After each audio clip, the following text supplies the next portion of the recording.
আপনার দর্শক শ্রোতা সবাইকে অসংখ্য ধন্যবাদ। আউয়াল সাহেব তিনি অভিজ্ঞ মানুষ, একজন শিক্ষক মানুষ এবং বর্তমানে আছেন কোন এক জায়গায়, আমরা সেটা বলতে চাই না, আছেন তিনি দেশের বাইরে, কিন্তু এই যে দেশের কথা ভাবেন, দেশের কথা চিন্তা করেন, দেশের যে বর্তমান পরিস্থিতি সেগুলো নিয়েও তিনি উদ্বিগ্ন এবং উৎকণ্ঠা প্রকাশ করেন।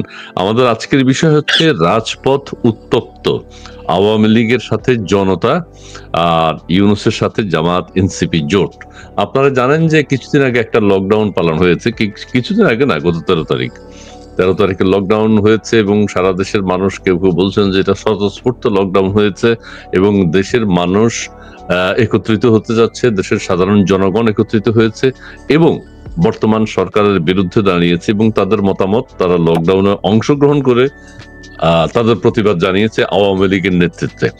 আচ্ছা, ঠিক আছে, এটি যেমন রয়েছে, এছাড়া আমাদের পত্রপত্রিকায় বিভিন্ন শিরোনাম আছে, বাংলাদেশের রাজনীতিতে কি ঘটছে, নতুন মেরুকরণ, নির্বাচন হবে কিনা, নির্বাচনের তারিখ, প্রধান উপদেষ্টা জাতির উদ্দেশ্যে ভাষণ দিয়েছেন, কিন্তু তার ভাষণের নির্বাচনের কোনো আলামত, মানে নির্বাচন যে আর 2 মাস না 2.5 মাস বাকি আছে, উনি একটা তারিখ এখন পর্যন্ত নির্বাচন কমিশনও ঘোষণা করে নাই। নির্বাচন কমিশন এত স্বাধীন, তারা নির্বাচনের তারিখ ঘোষণা করতে পারছে না। সরকার ঘোষণা না করলে নির্বাচন কমিশন তারিখ ঘোষণা করবে না, মানে তারাও জানে না এখনো নির্বাচন হবে কিনা। তো সেই বিষয়গুলো যেমন রয়েছে, তাছাড়া যে লকডাউন হয়েছে সেটি সার্থকতা কোথায়, এবং এখন অর্থাৎ শুক্র, শনি, রবি, সোম বাংলাদেশ আওয়ামী লীগের আবার কিছু নতুন কর্মসূচি আছে এবং 17 তারিখে শাটডাউন ঘোষণা করেছে। কেউ বলছে যে এরপরে কি step down, lockdown, shutdown, step down হবে কিনা সেটা বলছে, আবার কেউ বলছে 13 তারিখ নমুনা, 17 তারিখ যমুনা, এই ধরনের কথাও বাজারে ছড়িয়ে পড়েছে। আমরা প্রথমেই আমাদের অধ্যাপক ডক্টর আব্দুল আউয়াল, আপনার কাছে যাব, যে আপনি শুনেছেন এবং আজকের বিষয় আপনি জেনেছেন, এই বিষয়ে আপনার একটু বক্তব্য শুনতে চাই। ধন্যবাদ আপনাকে। সরকারের সাথে এনসিপি এবং জামাত জোট, ঠিক আছে, ওকে, ধন্যবাদ আপনাকে। এটি অত্যন্ত প্রাসঙ্গিক ব্যাপার, টপিকটি অত্যন্ত প্রাসঙ্গিক। আপনারা দেখেছেন এবং সবাই দেশবাসী দেখেছে, বিশ্বব্যাপী সবাই দেখেছে যে 13 তারিখের লকডাউন কিভাবে বাংলাদেশের জনগণ যেভাবে স্বতঃস্ফূর্ত ভাবে অংশগ্রহণ করছে, তা মানে বলবো যে একটা সবাই লকডাউন ঘোষণা করা হয়েছিল কিন্তু ঢাকার জন্য, মূলত আমি যতটুকু শুনেছি যে ঢাকা বেস্ট, কিন্তু সেই লকডাউন তো ঢাকা নয়, সারা দেশের মানুষ অত্যন্ত মনে হয় যে এই দিনটার জন্য বসেছিল তারা, যে একটা কিছু হোক, আওয়ামী লীগ কেন কর্মসূচি দিচ্ছে না, এরকম একটা জিনিস যে এই অবস্থা। বরং সেই কর্মসূচি পেয়ে মানুষ তাতে অভূতপূর্ব সাড়া দিয়েছে। সরকারের পক্ষ থেকে কত লক্ষ আর্মি, কত লক্ষ পুলিশ, কত লক্ষ আনসার, বিডিপি, বিজেপি এগুলা মোতায়েন করার পরও কিন্তু পরিস্থিতি শান্ত করতে পারে নাই। 9-10 লাখের মতো আইন শৃঙ্খলা। সুতরাং এইটি বোঝা যাচ্ছে, এতে বোঝা যাচ্ছে যে জনগণ আওয়ামী লীগের এই ডাকে, অর্থাৎ আওয়ামী লীগের শুধু ডাকে নয়, বর্তমান দেশ যেভাবে চলছে, 16 মার্চ যেভাবে ডক্টর ইউনূস যেভাবে দেশ চালাচ্ছে, মানুষ অতিষ্ঠ, মানুষের দেয়াল পিঠ থেকে গেছে, মানুষ পথ খুঁজছে যে কিভাবে এখান থেকে মুক্তি পাবে, কিভাবে দেশকে মুক্ত করা যায়, মুক্তিযুদ্ধকে মুক্ত করা যায়, দেশের স্থিতিশীলতা আনা যায়, দেশকে একটি স্বাভাবিক পর্যায়ে আনা যায়। তারা মনে করছে, এটা আমার ব্যক্তিগত বিশ্লেষণ, যে একমাত্র আওয়ামী লীগই পারে এই দেশকে মোটামুটি ভাবে স্বাভাবিক অবস্থা ফিরিয়ে আনতে এবং একটি স্থিতিশীলতা আনতে, যেটা বিগত 15 বছর আওয়ামী লীগ সরকার দেখিয়েছে।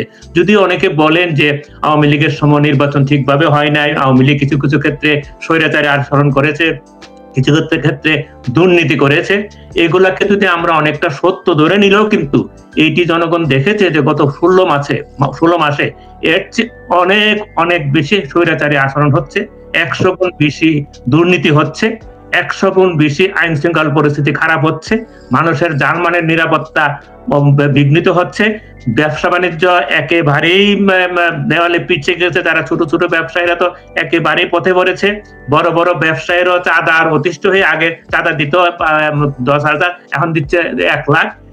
তখন সুতরাং মানুষ দেখছে যে এর চেয়ে অন্তত পক্ষে আওয়ামী লীগের সময় ভালো ছিলাম। সেই জন্যই কিন্তু মানুষ ওই যে বলছে রাজপথ উত্তপ্ত করতে মানুষ কিন্তু স্বতঃস্ফূর্তভাবে নেমে আসছে, মানুষকে কিন্তু জোর জবরদস্তি করা হচ্ছে না। এবং কেন? এবং এর কারণ হইল যে জনতা আওয়ামী লীগের পক্ষে যে আছে, এই যে হেডিং, এটা কিন্তু প্রমাণ করে লকডাউনে যে জনতা আওয়ামী লীগের দিকে ঘুরে গেছে। ইউনূস একটু বলি, ডক্টর ইউনূসের যে দমন নীতি, ইউনূসের যে স্বৈরাচারী নীতি, ডক্টর ইউনূসের যে দেশকে একটা অস্থিতিশীল করার জন্য যে প্রচেষ্টা, ডক্টর ইউনূস দেশকে একটি উগ্র সাম্প্রদায়িক গোষ্ঠী করার জন্য যে প্রচেষ্টা, দেশকে যে মুক্তিযুদ্ধ বিলুপ্ত করার যে প্রচেষ্টা, সেটি কিন্তু জনগণ বুঝতে পারছে। যার জন্য এবং তার দল এনসিপি গঠিত হয়েছে তার তত্ত্বাবধানে। এনসিপি তাকে সমর্থন দিচ্ছে, সাথে জামাতও আছে, এবং ডক্টর ইউনূস মনে করছে যে এই এনসিপি এবং জামাত দিয়েই উনি পার পেয়ে যাবেন। কিন্তু এই 13 তারিখের লকডাউনে বোঝা যাচ্ছে যে ডক্টর ইউনূসের সাথে জামাত এবং এনসিপি যে আছে, তাদের দ্বারা উনি পার পাওয়া ওনার পক্ষে প্রায় অসম্ভব। এইটি হলো আমার ব্যক্তিগত বিশ্লেষণ। ওকে, আমি একটা রিকোয়েস্ট করবো, প্রত্যেকে যদি 2-3 মিনিটের মধ্যে একটা কনক্লুশন আসতে পারেন, আমরা দ্রুত আপনাদের কাছে বিভিন্ন প্রশ্ন নিয়ে যেতে পারবো। আবার কেউ যদি লম্বা বক্তব্য দেন, সেটা আবার তাহলে অনেকগুলো বিষয় নিয়ে আমরা আলোচনা করতে পারবো না। আচ্ছা, জিয়া করিম, আপনার কাছে আসি। এই যে দর্শক আমাদের যুক্ত হচ্ছে, শেখ ফরিদ, হটাও ইউনূস বাঁচাও দেশ, শেখ হাসিনার নির্দেশ। জি, আরেকটু যদি, এই যে মোহাম্মদ রানা, তিনি বলছেন 32 ভার্সেস আওয়ামী লীগ, 32 দল ভার্সেস। জি, ধন্যবাদ আপনাকে। আমাদের কমেন্টস গুলো আসছে। জামাল সরদার, তিনি বলছেন ইসমাইল ভাই, শরীয়তপুর কোন এমপি মন্ত্রী আছে লাইভ, একদিন তাদেরকে আনেন। আচ্ছা, ঠিক আছে, শরীয়তপুরের কেউ তাকে লাইভে আনার জন্য বলছেন। জি, ধন্যবাদ আপনাকে জামাল সরদার। ঐক্যবদ্ধ আওয়ামী লীগ পরাজিত করার ক্ষমতা নাই ইনশাল্লাহ। জয় বঙ্গ বন্ধু, জয় বাংলা। জি, ধন্যবাদ আপনাকে। তারপর আরো আছেন মোহাম্মদ আতিকুল্লাহ, তিনি বলছেন রোজার রহমান দিল্লিতে কেন, কিছু খোঁজ নিয়ে এই বিষয়ে কিছু বলুন। আচ্ছা, রোজার রহমান মানে আমাদের যে প্রতিরক্ষা উপদেষ্টা খলিলুর রহমান, তিনি যুক্ত ভারতে যাচ্ছেন। এই বিষয়টি আসবে, ঠিক আছে, আসবে। এই নীল 24-25 আগস্ট পর। আচ্ছা ইসমাইল ভাই, আপনাকে অনেকবার অনুরোধ করেছিলাম বাংলাদেশ ছাত্রলীগের সাবেক সভাপতি বাহাদুর ব্যাপারীকে নিয়ে কিছু করার অনুরোধ জানাচ্ছি। জি, ধন্যবাদ। আমাদের কমেন্টস গুলো চলতে থাকুক, তাহলে আমাদের দর্শকরা কি লিখেছেন সেগুলো তারা উৎসাহিত হবেন, তাদের মতামত গুলো তারা জানিয়েছেন। জি, এই ছিনিল আরো প্রশ্ন করেছেন, আপনি দেখাতে থাকেন। জি, জিয়া ভাই, আপনার কাছে আসি। জি, আওয়ামী লীগের সাথে জনতা কথাটা কতটুকু বিশ্বাসযোগ্য মনে হচ্ছে, এবং সরকারের সাথে জামাত এনসিপি জোট, এই বিষয়ে আপনি বলবেন, এবং এরপর আমরা স্পেসিফিক প্রশ্নে যাব। আসলে কি আওয়ামী লীগের সাথে জনতা আছে, এটি মনে হচ্ছে আপনার ব্যাখ্যা কি? আপনাকে অসংখ্য ধন্যবাদ, এবং আপনার দর্শক শ্রোতা এবং আমার সহ আলোচক ওনাকে অসংখ্য ধন্যবাদ। আমার কাছে যেটা মনে হচ্ছে যে জনতা ডেফিনেটলি আছে। আপনি যদি দেখেন যে আওয়ামী লীগের দুর্দিনেও আওয়ামী লীগকে 75-এর পরবর্তী সময়ে বঙ্গবন্ধু হত্যার পরে আওয়ামী লীগকে ঘুরে দাঁড়াতে 3 বছর সময় লেগেছিল। এটা 15 মাস চলে গেছে। আর সর্বনিম্ন আওয়ামী লীগ ভোট পেয়েছে 2001 সালে, সেটা ছিল 40.7%। সো রাউন্ড আপ করলে 41%। সো এটা হচ্ছে আওয়ামী লীগের দুর্দিনের অবস্থা।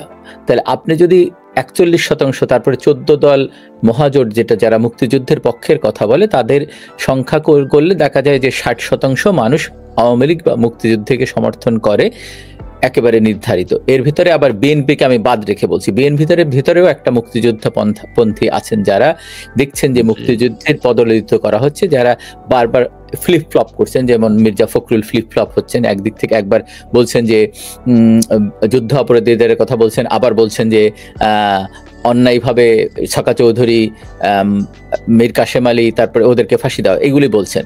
তো এই যার জন্য জনগণ বুঝতে পারছে যে বিএনপিও এখন আর মুক্তিযুদ্ধের দল নাই, এটা ক্লিয়ার। এবং জনগণের কাছে যে একমাত্র আওয়ামী লীগই পারে মুক্তিযোদ্ধাদেরকে ডিফেন্ড করতে, এবং আওয়ামী লীগই পারে 71-এর মানে স্বাধীনতার মানে যে আমাদের যে 71 হয়েছিল সেটাকে ডিফেন্ড করার জন্য একমাত্র দল আওয়ামী লীগ। সুতরাং তারা আওয়ামী লীগের পক্ষে আছে। এর ভেতরে জাসদ আছে, বাম, আপনি যদি বাম জোট দেখেন, তারাও কিন্তু বেরিয়ে আসছে ইউনূস সাহেবের থেকে। সুতরাং জনগণ যেটা চেয়েছিল, এবং তারা দেখছে যে একটা ক্যাঙ্গারু কোর্ট বসানো হয়েছে। আপনারা দেখছেন একটা ভিডিও যেখানে বারবার বলা হচ্ছে যে শেখ হাসিনার পক্ষে, বঙ্গবন্ধু কন্যার পক্ষে যে অ্যাটর্নি দেওয়া হয়েছে সে ওদেরই লোক, নিজে স্বীকার করছে। সুতরাং এই অবস্থা থেকে মানুষের পরিত্রাণ চায়, যার জন্য মানুষ এখন এখান থেকে বেরোতে চায়, যার জন্য জনগণ এখন দেখছে যে অগ্রগতি পিছিয়ে যাচ্ছে, মানুষের চাকরি হারাচ্ছে, প্রায় 1 কোটি মানুষ নতুন করে বেকার হয়েছে, 100-200-র মতো ফ্যাক্টরি বন্ধ হয়েছে। সেইগুলি দেখে মানুষ দেখছে যে যেটা চাচ্ছিল বৈষম্য, এখনো বৈষম্য বেশি হচ্ছে, যার জন্য আমি মনে করি যে জনগণ আওয়ামী লীগের পক্ষে আছে, বঙ্গবন্ধু কন্যার পক্ষে আছে। তবে একটা স্লোগান দিতে চাই, সেটা হচ্ছে যে আমরা, আপনাদের হীরক রাজার দেশের কথা মনে আছে, তখন দড়ি ধরে মারোটান রাজা হবে খান খান, তখন আমি তখন স্কুলে পড়ি, তখন আমরা স্লোগান দিতাম দড়ি ধরে মারোটান জিয়া হবে খান খান। তা আমি নতুন করে বলতে চাই যে এখনকার জনগণকে, তাদেরকে দড়ি ধরে মারোটান ইনুজ হবে খান খান, সেইটা হবে আমাদের বঙ্গবন্ধু কন্যার নির্দেশ, হটাও ইনুজ বাঁচাও দেশ, এবং মুক্তিযুদ্ধকে রক্ষা করতে হবে। জি, অনেক ধন্যবাদ, চমৎকার বলেছেন। যে আমরা বিস্তারিত কথায় আসবো স্যার। একটা কথা, ওই যে দর্শক এখন বলছে যে আমাদের প্রতিরক্ষা উপদেষ্টা ভারতে যাচ্ছেন, ভারতের জঙ্গিবাদের সাথে কারা জড়িত সেগুলো নিয়ে আলোচনা হচ্ছে, এটা নিয়ে কি চিন্তা করছেন বা এখন বলতে পারবেন? আমাদের বিষয় আজকে সেটা না, কিন্তু আমরা বিষয় যদি যাই, সেটা হচ্ছে যে কয়েকটা জিনিস দেখবেন। একটা হচ্ছে যে এর আগে উনি একবার গিয়েছিলেন ভারতে, কলকাতাতে আওয়ামী লীগ নেতৃবৃন্দকে যে তাদেরকে কনভিন্স করার জন্য বিকল্প নেতৃত্ব দাঁড় করানো, বিকল্প বঙ্গবন্ধু কন্যার বিকল্প দাঁড় করানোর জন্য। আমি একটা কথা ক্লিয়ার এবং স্পষ্ট করে বলতে চাই, বঙ্গবন্ধুর কন্যার বিকল্প কোনো, আমরা যারা তৃণমূলের কাজ করি তারা কোনোদিন মেনে নিব না, এটা কোনো বিকল্প নেই। এখন কি তিনি সেটার জন্য সেটা চাচ্ছে। আর একটা হচ্ছে যে আমেরিকার সঙ্গে যে চুক্তিটা হলো, যে সামরিক চুক্তিটা হলো যুক্তরাষ্ট্রে, সেটা বোঝা যায় যে ট্রাম্প অ্যাডমিনিস্ট্রেশনের সঙ্গে আপনার মোদি গভর্নমেন্টের একটা সমঝোতা হয়েছে। এই সমঝোতার আলোকেই উনি চাচ্ছেন যে এইটার ভেতরে কোনোভাবে ইন্ডিয়ার সঙ্গে সমঝোতা করা যায় কিনা। এর বাইরে দেখেন কিছুদিন আগে হুঁশিয়ারি এসেছিল আদানি থেকে, এবং আদানিকে 3 কোটি টাকা নতুন করে 300 কোটি টাকা নতুন দিয়ে তারপরে নাকে খত দিছে, এই গত দিনের খবর। সুতরাং তারা চাচ্ছে যে ইন্ডিয়ার সঙ্গে একটা সমঝোতা করতে, যে না, এবং যে আওয়ামী লীগকে এবং বিদেশি অনেক দেশই, ইউরোপিয়ান ইউনিয়ন বারবার বলছে যে তারা ইনক্লুসিভ নির্বাচন দেখতে চায়, ব্রিটিশের কয়েকজন এমপি বলেছেন ইনক্লুসিভ, সেইটা যাতে সমঝোতা হতে পারে এরকম কোনো পরিকল্পনা আছে যেটা ইউনূস সরকার চান সম্ভবত, এবং খলিলুর রহমান চান যে তাদের যদি তিনি ব্রিটিশ একজন এমপি বা মন্ত্রীর সাথে বলেছেন যে আওয়ামী লীগ নির্বাচনে অংশগ্রহণ করতে পারবে না, ডক্টর ইউনূস সাহেব বলেছেন। না, ওইটা ইউনূস সাহেব বললে তো ইউনূস সাহেবের কথা, ইউনূস সাহেব এখন বলছে ফেব্রুয়ারিতে নির্বাচন, কোন ফেব্রুয়ারি সেটা বলেননি, 1 নাম্বার কোন ফেব্রুয়ারি সেটা বলেননি, সেটা 2027 হবে না 28 হবে না 29 হবে না 30 হবে সেটা বলেনি, এবং কত তারিখ এখন পর্যন্ত ঘোষণা করেনি, নির্বাচনের মাত্র 2-2.5 মাস বাকি, তাহলে তো এটা হতে পারে না। সরি, আচ্ছা স্যারের কাছে এবার যাবো। স্যার, আচ্ছা ঠিক আছে, আমরা ওইদিকে না যাই। এই যে ইউনূস সাহেব বলেছেন ব্রিটিশ মন্ত্রীকে আওয়ামী লীগ নির্বাচনে অংশ নিতে পারবে না, যুক্তরাজ্য মন্ত্রীকে প্রধান উপদেষ্টা। কিন্তু এটা তো মিলে না। যখন মেহেদী হাসানের সঙ্গে সাক্ষাৎকার দিয়েছিল তখন বলছে আওয়ামী লীগকে তো আওয়ামী লীগ তো কার্যক্রম নিষিদ্ধ সাময়িকভাবে করা হয়েছে, যে কোনো সময় ওপেন করে দেওয়া হতে পারে। তার কথার সঙ্গে মিল নেই, আসলে কাজের কোনো মিল নেই এগুলো। স্যার একটু বলবেন যে ইউনূস সাহেবের নড়ে চড়ে বসা, নড়া, এবং বিএনপিও নড়ে চড়ে যায়, এবং আওয়ামী লীগের আবার 4 দিন ব্যাপী কর্মসূচি আছে, এই কর্মসূচির প্রতি কি মানুষের সমর্থন থাকবে কি না? এবং আওয়ামী লীগ সরকার বলছে, আওয়ামী লীগ সরকার না, আওয়ামী লীগ বলছে যে এই সরকারের পদত্যাগ না হওয়া পর্যন্ত আন্দোলন চলবে। আপনি কি জনগণের স্বতঃস্ফূর্ত অংশগ্রহণ দেখতে পারবেন বা দেখতে পাবেন কিনা? আপনি কি আশাবাদী কিনা? আসলে অবশ্যই আশাবাদী হওয়ার মতো কারণ আছে। কারণটা হলো যে আমরা 13 তারিখের গত দিনের যে লকডাউনের যে মানুষ স্বতঃস্ফূর্ত দেখেছে, এবং একটা জিনিস তো স্পষ্ট কেন মানুষ অংশগ্রহণ করছে। এই যে বাংলাদেশের প্রধানমন্ত্রী শেখ হাসিনা, আমি কেন মাননীয় প্রধানমন্ত্রী বলছি, এটাও বলা দরকার যে উনি একটু অতি উৎসাহী কিনা। না, অতি উৎসাহের কোনো ব্যাপার না, উনি তো পদত্যাগ দেয় না, এটার কোনো প্রমাণ নাই। এছাড়াও যদি বর্তমান সংবিধান অনুযায়ী যদি প্রধানমন্ত্রী পদত্যাগও করেন, তারপরও কিন্তু নতুন প্রধানমন্ত্রী নির্বাচিত হয়ে আসার আগ পর্যন্ত উনি প্রধানমন্ত্রী থাকেন, এটি বর্তমান কনস্টিটিউশনের ধারা। সুতরাং উনি যে কোনো পর্যায়ে she is still prime minister. এটা কিন্তু আমার কথা নয়, সংবিধানের কথা আইনজ্ঞরা বলে। সেজন্য বর্তমান প্রধানমন্ত্রী যে জিনিসটা আপনি প্রশ্ন করেছেন, যে বর্তমান প্রধানমন্ত্রীকে যেভাবে মামলা জড়িয়ে, আইসিটি মামলা জড়িয়ে, আইসিটির যে বিচারক যিনি চেয়ারম্যান, কালকে খবর দেখলাম ওনার চাকরি স্থায়ী হয়েছে গতকাল না পরশু। এই চেয়ারম্যান সাহেবের, ওনার নাম হলো কি গোলাম মুর্তজা, মানে উনি জাজ হিসাবে রিটায়ার্ড করছেন, ডিস্ট্রিক্ট জাজ হিসেবে রিটায়ার্ড করছেন 2019 সালে। এরপরে ওনাকে এডিশনাল জাজ হিসেবে নিয়োগ দিছে বর্তমান সরকার এসে 8 অক্টোবর 2024। 6 দিন পর ওনাকে একটা ট্রাইব্যুনাল করে ট্রাইব্যুনালের চেয়ারম্যান বানিয়েছে। এখন এই ব্যাপারে কিন্তু জাতিসংঘের যে কমিটি যারা নাকি এই সরকারের পক্ষে গুণগান গেয়েছে, সেই তারাও কিন্তু বলেছেন স্পষ্টভাবে, লিখিতভাবে বলেছেন যে এই কোর্ট যে ট্রাইব্যুনাল যে করা হচ্ছে, এই ট্রাইব্যুনালের কিন্তু যে বিচারক নিয়োগ করা হচ্ছে সেটি তাদের কোনো ধরনের অভিজ্ঞতা নেই। সুতরাং এটি বোঝা যাচ্ছে স্পষ্ট, জাতির কাছে স্পষ্ট, বিশ্ববাসীর কাছে স্পষ্ট যে এই ট্রাইব্যুনাল করা হয়েছে এবং যারা প্রসিকিউটর, চিফ প্রসিকিউটর সহ তারা নির্দিষ্ট দলের সমর্থক, এটি আজকে সর্বজনব্যাপী স্বীকৃত। এবং তারা উদ্দেশ্য প্রণোদিত ভাবে একেবারে প্রতিশোধ নেওয়ার জন্য, কারণ বাংলাদেশের এই বর্তমান আওয়ামী লীগ সরকার যুদ্ধাপরাধীদের বিচার করেছে, যারা যুদ্ধাপরাধী করছে, এই যুদ্ধাপরাধীর বিচার কিন্তু আওয়ামী লীগ নিজের থেকেই করেন নাই।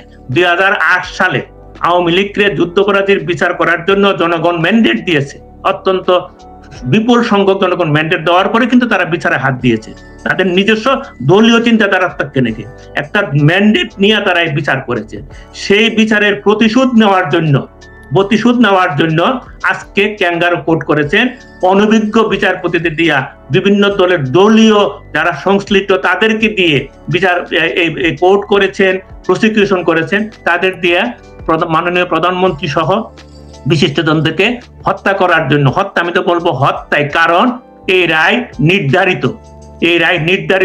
1971 সালে যখন বঙ্গবন্ধু পাকিস্তানের জেলে ছিলেন, তখন বঙ্গবন্ধুকে বলেছিলেন যে আপনি আপনার উকিল নিয়োগ করেন। বঙ্গবন্ধু বলছিলেন না, আমি উকিল নিয়োগ করবো না। কেন? কারণ ইয়াহিয়া খান আমার রায় দিয়ে দিছে যে আমি রাষ্ট্রদ্রোহ, আমার মৃত্যুদণ্ড হবে। সুতরাং he has given his verdict, I will not defend myself. সুতরাং এইখানে কেন প্রধানমন্ত্রী সাহেব আইনজীবী নিয়োগ করেন নাই? কারণ এখানে রাষ্ট্রের পক্ষ থেকে ভার্ডিক্ট অলরেডি দেওয়া হয়ে গেছে, তার মৃত্যুদণ্ড হবে। সেখানে তো আইনজীবী নিয়োগ করার কোনো সুযোগ নেই। সরকার আইনজীবী নিয়োগ দিচ্ছেন, সেই আইনজীবী কি বলেছেন? বলে যে আমার তো বলতেই হয় তো না, ফাঁসি হবে না, এটা তো আমার বলতে হয়, এটা তো সবাই দেখছে। সুতরাং এইরকম একটি বিচার, এই প্রহসনের বিচার কিভাবে মানুষ তো এখনো আছে, বিবেকবান লোক তো আছে, কিভাবে মেনে নিবে? সেই জন্য মানুষ রুখে দাঁড়াচ্ছে। আমি বলি, আমাদের কাছে যে খবর আছে, সেনাবাহিনী সরকার উন্মুক্ত করে দেন যে সবার জন্য সমাবেশ, সবকিছু উন্মুক্ত করে দেখেন লাখ লাখ নয়, কোটি কোটি লোক আসবে। ওই যে বলে না 17 সাইনিক নমুনা না যমুনা, দেখবেন কিভাবে লোক আসে, লোক আটকাইতে পারবেন না আপনারা। এখন তো আপনারা লোকজন আটকায় রাখছেন, জোর করে দাবায় রাখছে, এই দাবানো বেশি দিন চলবে। জি, অনেক ধন্যবাদ জিয়া ভাই। একটা জিনিস একটু সিগনিফিকেন্ট, সেটা হচ্ছে যে এই যে উনি সেনাবাহিনী, নৌবাহিনী, বিমান বাহিনী, পুলিশ সদস্যদের কথা বললেন, গত লকডাউনে মানে 13 তারিখের লকডাউনে এক ধরনের জনগণ বুঝতে পারছে যে সেনাবাহিনী, পুলিশ সদস্যরা সেইভাবে অতীতে গত 14 মাস যেভাবে জুলুম, নির্যাতন, হত্যাকাণ্ড ঘটিয়েছে, 13 তারিখে সেই রকম আচরণ দেখেনি। এক ধরনের পরিবর্তন দেখেছে মানুষ, পজিটিভ পরিবর্তন, যে জনতার পক্ষে আইন শৃঙ্খলা বাহিনী, পুলিশ বাহিনী অথবা সেনাবাহিনী রয়েছে। এটা যেমন একটা, আরেকটা হচ্ছে 17 তারিখকে কেন্দ্র করে দেশ এখন উত্তপ্ত। কারণ স্যার যেটা বললেন যে দেশের মানুষ আওয়ামী লীগের পক্ষে আছে, সাধারণ মানুষ তাদের নিজেদের দাবি দাওয়া নিয়েই ব্যস্ত, ঠিক আছে।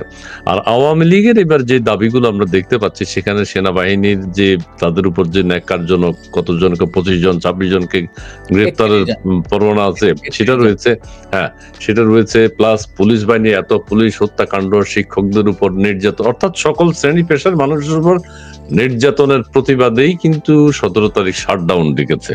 আপনি দুইটা জিনিস বলবেন, একটা হলো আইন শৃঙ্খলা বাহিনীর মধ্যে কোনো পরিবর্তন আপনি দেখতে পাচ্ছেন কিনা, দ্বিতীয়টা হচ্ছে যে এই যে শাটডাউন 17 তারিখ, সেই কর্মসূচিকে নিয়ে কিছু কথা বলবেন। জি, আপনাকে অসংখ্য ধন্যবাদ। আসলে ব্যাপারটি হয়েছে যে এই পুলিশ বাহিনীকে ধ্বংস করার জন্য আপনার মনে থাকার কথা যে প্রায় 3000-এর উপরে পুলিশকে হত্যা করা হয়েছে।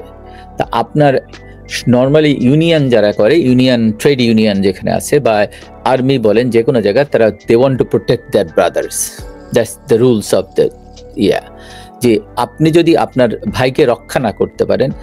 এবং এইবার যেটা হয়েছে যে পুলিশ দেখছে যে তাদের এই যে হত্যাকাণ্ডগুলো হয়েছে তার কোনো বিচার এই সরকার করেনি বা করবে না বলেছে, ইন্ডেমনিটির মাধ্যমে সেটা বন্ধ করে দেওয়া হয়েছে। আর একটা হচ্ছে যে আর্মির ভিতরেও দেখেন 31 জন আর্মি অফিসারের নামে ওয়ারেন্ট জারি করা হয়েছে, তারা চাকরি অবস্থায় আছেন। তাহলে যদি তাদেরকে বিচার করতে হয় তাহলে সামরিক আদালতে তাদের বিচার করতে হবে। তা আপনি তো আইসিটি মিনিস্ট্রি আনতে পারেন, they follow the chain of command, তাই না? চেইন অফ কমান্ড ফলো করে।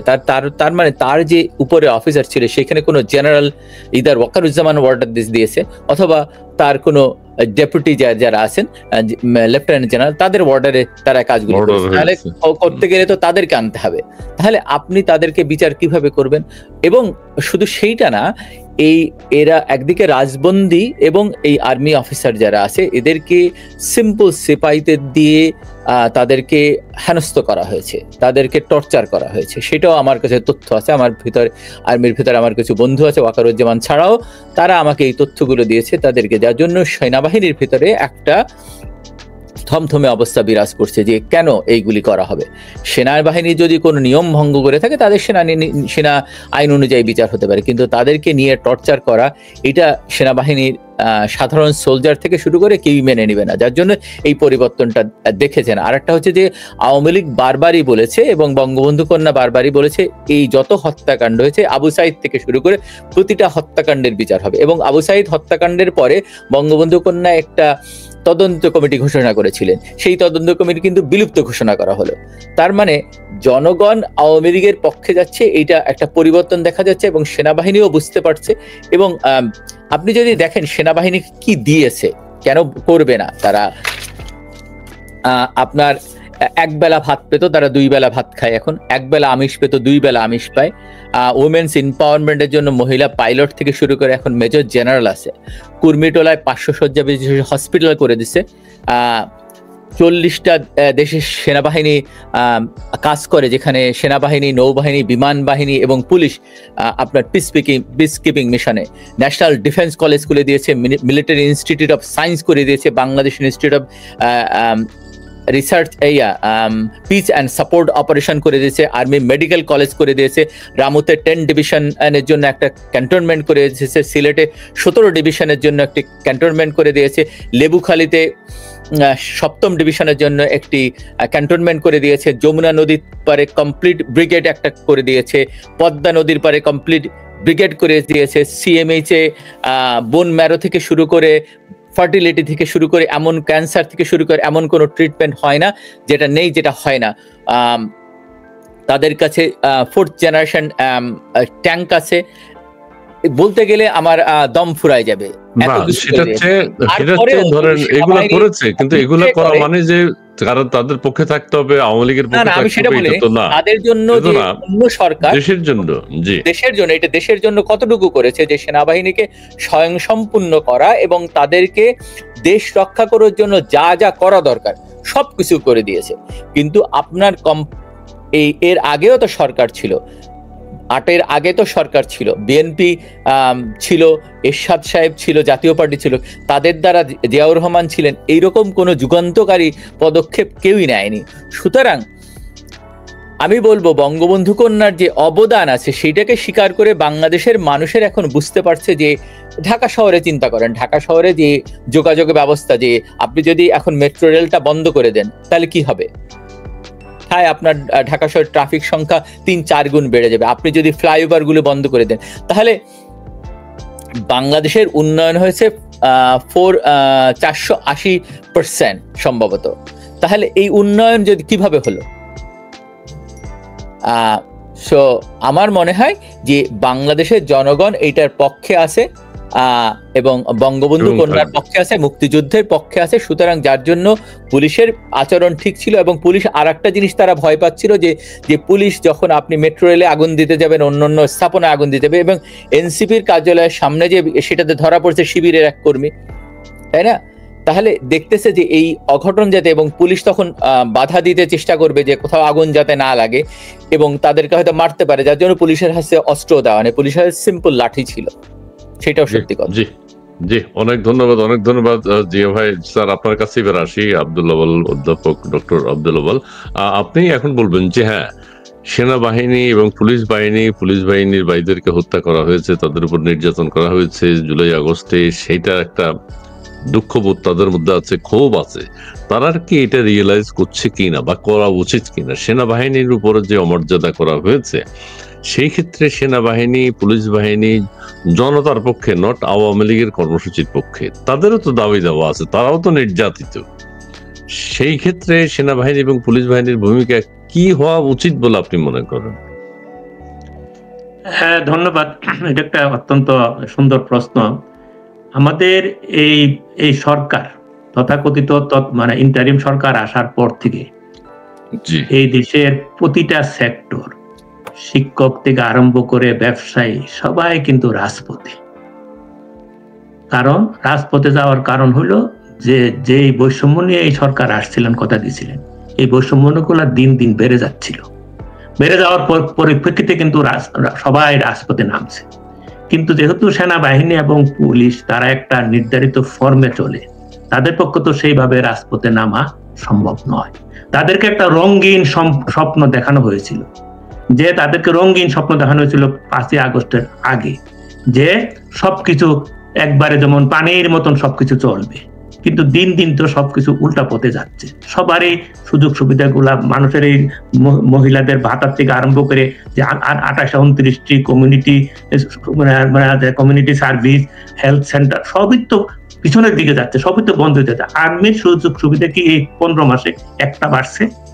পুলিশের কোনো সুযোগ সুবিধা কি এই সরকারের কোনো সরকার কিছু করছেন? কোনো একটা বলতে পারবে? আর্মিরা নতুন ড্রেস দিতে চাইলে তাদের তো কোনো ইয়া না, এগুলো ড্রেস চেঞ্জে তো তাদের কোনো রুটি রুজির, তার মানুষ দেখে রুটি রুজি, যে আমার কি বেনিফিট হলো, সবাই আমার নিজে প্রথম চিন্তা করে। এই ব্যাপারে কিন্তু পুলিশ হোক, আর্মি হোক, নেভি হোক, কারো ধরনের কোনো প্রোগ্রাম এই সরকারের নাই। কিন্তু বিগত সরকার উনি বলেছেন আমাদের যে জিয়া করিম সাহেব, যে কত সুন্দরভাবে প্রতিটা সেক্টর, শুধু আর্মি সেক্টর না, প্রতিটা সেক্টরে দেশে উন্নয়নের কর্মসূচি ছিল, এখন সব স্থবির হয়ে গেছে। সুতরাং যেহেতু আর্মি পুলিশ তারা সরাসরি রাস্তায় নামতে পারে না, কিন্তু তাদের মনের মধ্যে চাপা ক্ষোভ আছে, এবং এটা কিন্তু প্রত্যেকেরই আত্মীয় স্বজন আর্মিতে আছে।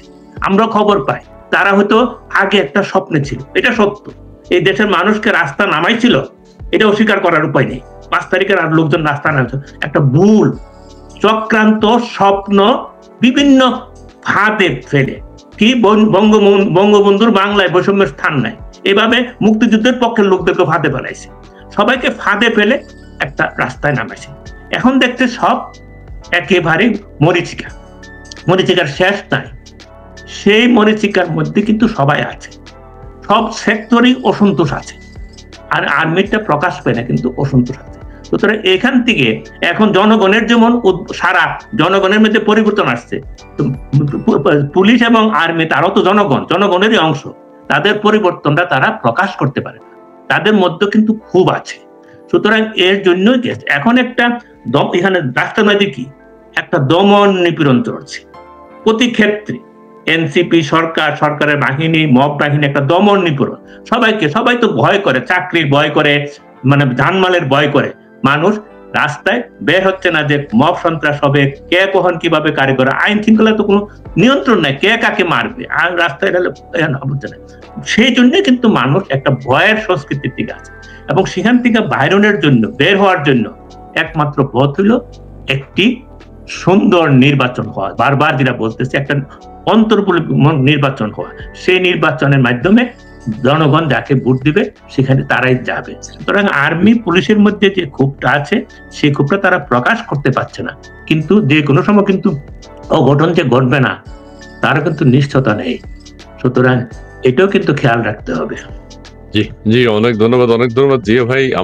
উনি বলছেন ইনক্লুসিভ নির্বাচনের কথা। আমাদের আউয়াল সাহেব, হ্যাঁ, আমাদের জাতির উদ্দেশ্যে আমাদের প্রধান উপদেষ্টা ভাষণ দিয়েছেন, সেখানে কিন্তু নির্বাচন যে হবে ফেব্রুয়ারির প্রথমার্ধেটা কথাটা খুব সুন্দর, এখন খুব জনপ্রিয় হয়েছে। প্রথমার্ধে যে নির্বাচন হবে ফেব্রুয়ারির তারিখটা তিনি এখন পর্যন্ত বলেননি। এক, তারপরে বলছে জাতির উদ্দেশ্যে ভাষণে দেশের জনগণ এই যে 4টা কুইজ দেশের মানুষ নাকি কিছুই বুঝবে, কে পড়বে ওখানে দাঁড়িয়ে দাঁড়িয়ে হা না ভোট, সবাই কি পড়তে পারে, বাংলাদেশে কতজন পড়তে পারে? এটা একটা প্রশ্ন, কঠিন প্রশ্ন। কিভাবে পড়বে, কিভাবে হা না, কিভাবে ওইখানে বসে তার মতামত সে সিদ্ধান্ত নেবে যে ভোট দেবে? আচ্ছা, পক্ষে না পক্ষে বিপক্ষে গণভোট দিবে, হা না। আপনার না যদি বেশি পড়ে তাহলে কি হবে সেটা বলছেন? সেটাও বলে নাই। আপনি দুইটার সঙ্গে এগ্রি করেন আর দুইটার সঙ্গে এগ্রি করেন না, তখন আপনি কোথায় ভোট দিবেন? আপনি দুইটার সঙ্গে এগ্রি করেন, দুইটার সঙ্গে এগ্রি করেন না, অথবা একটার সঙ্গে এগ্রি করেন, তিনটার সঙ্গে এগ্রি করেন, তিনটা এগ্রি করেন, একটা এগ্রি করেন না, আপনি কি হবে? বা একটাও করেন না, সেক্ষেত্রে একটাও করেন না। একটা করেন না জন্য না হয় না আছে, একটা করলাম না, কিন্তু দুইটা আমি করি না, দুইটা করি, এটা দেওয়ার তো কোনো বন্দোবস্ত নাই। এটা তো সমস্ত জিনিস একটা ফেক। এটা একটা জাস্ট জামাত এনসিপি আর বিএনপি হলো এদের একটা পর্ব দেখছেন, নাটক একটা, আর বিএনপি হলো মাঝামাঝি এই যে বললেন না যে এটা এইদিকে এখন যায় এদিকে এখন যায়, কোন যেটা ঠিক নাই। সুতরাং এটা তো মানে সহজ। সেটাই আসছে। আমরা 10 মিনিটের মধ্যে শেষ করবো। জিয়া ভাই বলবেন যে বিএনপি যাই হোক প্রধান উপদেষ্টার ভাষণকে প্রথম প্রত্যাখ্যান করেছে, বলছে তিনিই ভঙ্গ করেছেন। সালাউদ্দিন সাহেব বলছেন যে আমাদের প্রফেসর ইউনূস সাহেব তিনি জুলাই সনদ ভঙ্গ করে এই কি করলেন। হ্যাঁ, তারপরে সন্ধ্যার সময় আবার যে গণভোট ওই দিন ডাকাতে তারা ওয়েলকাম, অভিনন্দন জানালো প্রধান উপদেষ্টাকে, জানা খুবই ভালো করেছেন। আপনি একটু বলবেন এই যে বিএনপির পরিবর্তনটা এবং হা না ভোটের যে সেশনটা, তারপর আমরা শেষ করবো স্যারের কাছে এসে। জি, আপনাকে ধন্যবাদ। আসলে বিএনপিকে একজন ব্যবসায়ী মানুষ, ইউনূস সাহেব একজন ব্যবসায়ী মানুষ, আপনি স্বীকার করেন তো একজন ব্যবসায়ী মানুষ, রাইট? উনি একজন ব্যাংকার, মানে ব্যবসায়ী, মানে ওনাকে লোন সেল করতে হয়, তাই না? লোন সেল করা কিন্তু সবচেয়ে কঠিন কাজ, কঠিন। তো একজন মানুষ তিনি, আমি বলি যে মাঝে মাঝে বলি যে বিএনপিকে এই ডাক্তার ইউনূস 7 বার বিক্রি করবে, আবার কিনবে বিক্রি করবে। আপনি দেখেন প্রথম 7-8 বার হয়ে গেছে মনে হয়, হয়ে গেছে। দ্বিতীয়বার হলো যখন লন্ডন বৈঠক হলো, তাদেরকে একটা মূলা ধরায় দেয়, তাদেরকে এইটাই হয়। তো ওনাদের বিএনপির কোনো অবস্থান আসলে বিএনপি সুস্পষ্ট করতে পারে না, তারা ফ্লিপ ফ্লপে আছে। একবার তারা বলে তারা তার পক্ষে, আবার বলে বিপক্ষে, তাই না? সুতরাং তাদের কথায় এখন জনগণও মানবে না। আপনি যদি দেখেন কয়েকদিন আগে বিএনপির এক নেতাকে বললে সন্ত্রাসীরা মেরে ফেললো, কিভাবে আপনি জানলেন যে সে সন্ত্রাসী? সে ওকে না মারতে যে আরেকজনকে মেরে ফেলছে। মানে চট্টগ্রামের যে কমিশনার তিনি বলেছেন, কিভাবে জানলেন? তদন্ত হওয়ার আগে জানলেন কিভাবে? যেটা ও টার্গেট ছিল না, বলছে যে ও টার্গেট ছিল না চট্টগ্রামের। কিভাবে জানলেন? তদন্ত না করে কিভাবে জানলেন? আচ্ছা, তদন্ত না করে কিভাবে জানলেন? আমার কথা সেইখানে যে একটা জিনিস তো তদন্ত হতে পারে, তারপরে আপনি বলতে পারেন যে হ্যাঁ এইটা এইভাবে হয়েছে, কিন্তু তদন্ত ছাড়া আগেই বলে দিচ্ছেন। আবার ওই কমিশনারই বলছেন আওয়ামী লীগের কোন নেতা মানলে তাকে ব্রাশ ফায়ার করা হবে। তাহলে তাদের কাছে কি আশা করতে পারেন? সুতরাং বিএনপি যে নিজেরা একটা মানে তাদের কোনো দেউলিয়াত্ব নেই, বা তারা নির্বাচনের বলছে কিন্তু নির্বাচনের পক্ষে কোনো আমি দেখছি না তাদের অবস্থান, কোনো কর্মসূচি। তারা এই নির্বাচন দিবে না, আসলে নির্বাচনটা হবে না বা নির্বাচন দিবে না এই সরকার। জি, অনেক ধন্যবাদ। হ্যাঁ, অনেক ধন্যবাদ স্যারের কাছে। এবার আসি, আপনার শেষ হয়েছে? জি। আচ্ছা স্যার, এবার বলবেন যে ওই যে 30 বছরের জন্য যে বন্ধ দিচ্ছে সেটা কিন্তু জনগণ বুঝতে পেরেছে এবং ইউনূস সাহেব বোঝাতে পেরেছে দর্শক দেশবাসীকে, ঠিক আছে? আর ওই যে বাকি যে কথাগুলো বলেছে, ওনার বক্তব্য শুনলে, জাতির উদ্দেশ্যে ওনার ভাষণ শুনলে নাকি জনগণ দিগ্ভ্রান্ত হয়ে যায়, বিভ্রান্ত হয়। কোনটা কি উনি ইউনূস সাহেব কে আবার বলছেন যে ইউনূস সাহেব নিজে বুঝেছেন কিনা, ওনাকে হয়তো লিখে দিয়েছে, উনি পড়ছেন।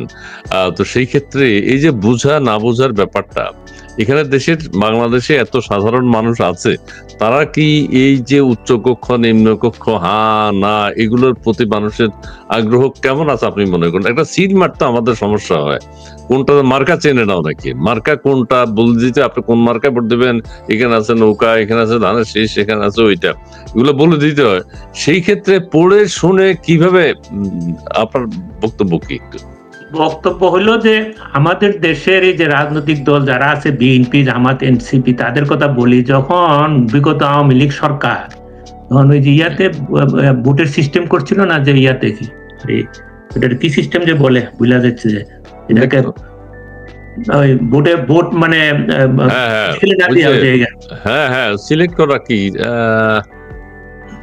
আচ্ছা ঠিক আছে ভুলে গেলাম ওইটা টিপ দিয়ে ভোট দেওয়া কি টিপ দিয়ে ওইটা আমি ভুলে গেছি টিপ দিয়ে। এখন তো এই বিএনপি জামাত একবারে চিল্লি শুরু করে দিল যে দেশের জনগণ কিভাবে টিপ দিবে, তারা এমনি পারে না, টিপ দিবে কোথায় কোথায় ভুল হবে। একেবারে শেষ পর্যন্ত তো এই বর্তমান নির্বাচন কমিশন এসে এগুলা বাদই করে দিল। আওয়ামী লীগের অনেকটা বাদ দিয়ে এখন তো তারা একবার না ওইটা হবে না, এখন একবার হাতে সিল দিতে হবে। তারা এত চিল্লি করলেন এই সমস্ত দল, তারা কিভাবে যে আমি বুঝি না তারা কিভাবে এইখানে ভোট দিতে যে এই গণভোট তারপরে মার্কা এবং গণভোটের যে চায়ের নিয়ম চায়ের কি হবে। তো এখন তারা এই জন্য বলি যে বাংলাদেশের যে রাজনৈতিক দলগুলা বর্তমানে ইসনু সরকারকে তো দুই একটা দল তো একবারে ব্লাইন্ডলি সমর্থন দিচ্ছে, আর বিএনপি যে এদিকে যায় একবার এদিকে যায় ফ্লিপ করতেছে। তাদের উদ্দেশ্যটা জনগণের কাছে কিন্তু পরিষ্কার না, তারা কি চায়, এই দলগুলা কি চায়। তারা শুধু যেতে চায় ক্ষমতায় যেতেছে। বিএনপি কতক্ষণে ক্ষমতাটা ধরবে, আর জামাত একটু দেরি করতে চায়, তার ফিল্ড প্রস্তুতি হয়ে সারে না, মনে করছে আমার একটু সময় লাগবে। এছাড়া তাদের এই জনগণকে বোঝানোর জন্য, জনগণের পক্ষে, জনগণ যাতে অংশগ্রহণ করতে পারে স্বতঃস্ফূর্তভাবে, বুঝে যে আমি এই জিনিসটা বুঝলাম সহজ করে, এই ধরনের কোনো আয়োজনও নেই, তাদের কিচ্ছু নেই, কোনো কিচ্ছু নেই। এখন দেখেন আপনার কথায় কথায় বলে শেষ করে দেওয়ার আগে যাত্রা নৃত্যশিল্পীকে প্রকাশ্যে চুল কেটে দেওয়া হয়েছে। এখন বলে ময়মনসিংহের ঘটনা, এটা যখন কি এটা ভিডিওটা শুনে খারাপ লাগলো। তাকে এখন বলে তার জমি তাকে ছোট একটা ব্যবসা করে, তার কাছে চাঁদা চেতে গেছিল 10 লাখ, দিতে পারে নাই, চাঁদা দিতে পারে নাই বিদায় কিন্তু তার ছেলেকে অপহরণ করেছে। এটা ময়মনসিংহের ঘটনা। অপহরণ করার পরে ছেলেকে মহিলা তখন মামলা দিতে গেছে, মামলা দিতে দেওয়ার 1 ঘন্টার মধ্যে আসা তাকে ধরে তাকে চুল কেটে তাকে নাস্তানো করছে, তাকে এই অবস্থা। এই যে মানুষের এখন এই সরকার জামাত বলছে কি স্কুলের শিক্ষক না, নৃত্য শিক্ষক না, গানের শিক্ষক বাদ দিয়ে দিছে, কিন্তু তারা তো ভুলে গেছে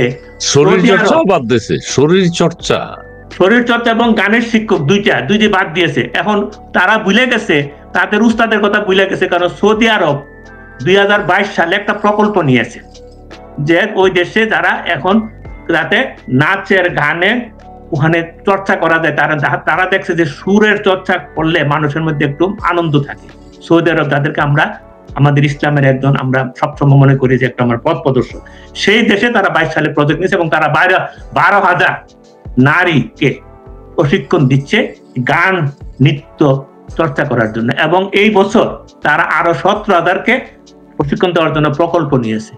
আর এই দেশের এই বর্তমান সরকার ইনু সরকার এসে এই জামাত এনসিপির কথায়, তাদের এই হেফাজত তথাকথিত হেফাজতের কথায়, এটা একটা চলমান প্রক্রিয়া যেটা পাকিস্তান আমল থেকে চলমান ছিল। আমি নিজ স্কুলে পড়ছি, আমার শারীরিক শিক্ষক ছিল, সেই জিনিসটাকে বাদ দিয়ে দিচ্ছে, তারা একেবারে বাদ দিয়ে দিছে।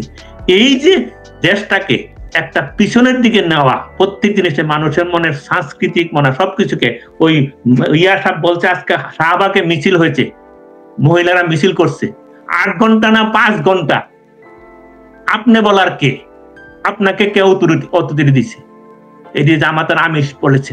সুতরাং এই দেশটাকে কোথায় নিয়ে যাচ্ছে? এই যে তাদেরকে সম্মানিত করা হবে, হু আর ইউ টু সম্মানিত করা, আপনি কথা বলার কি?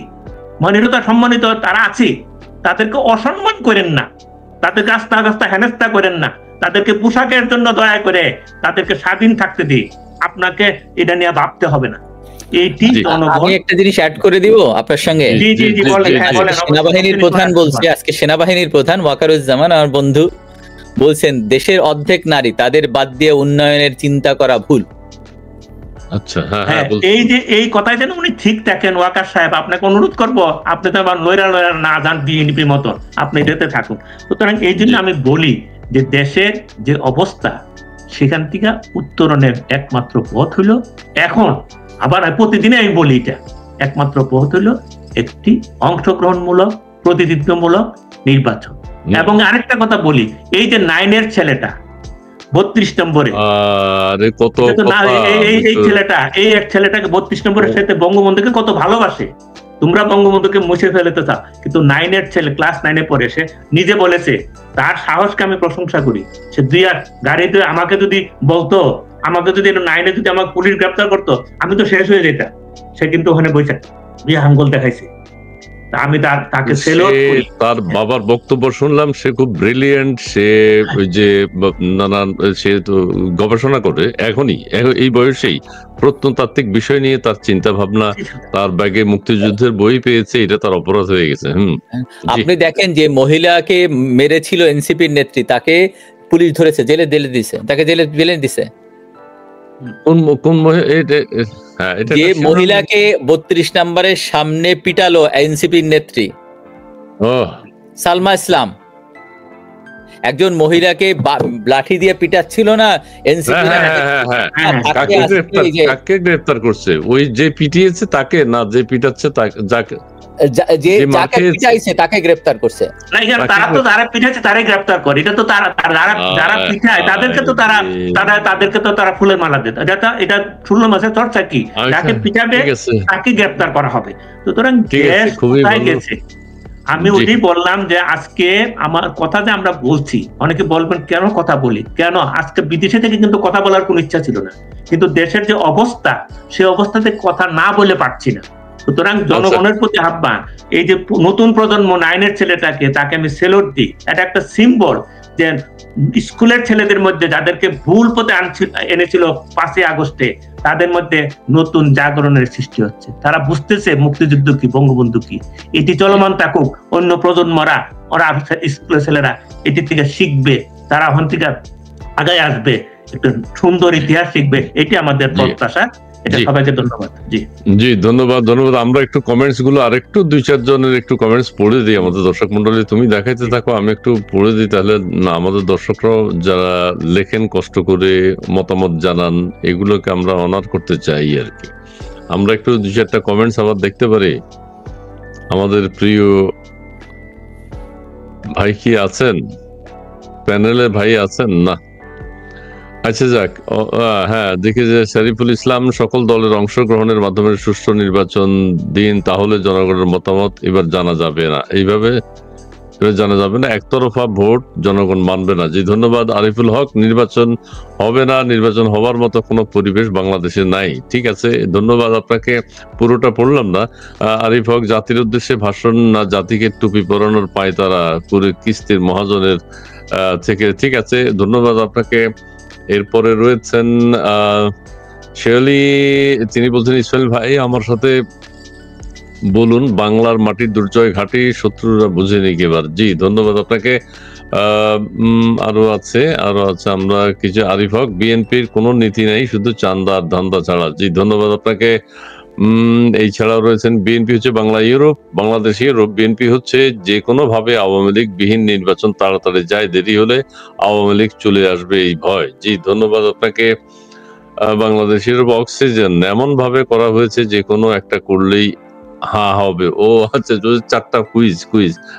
কোন বনেগা করোড়পতি এক। দীনেশ হালদার, সলিমুল্লাহ বলেছিল আওয়ামী লীগ ফিরলে তার পড়ালেখা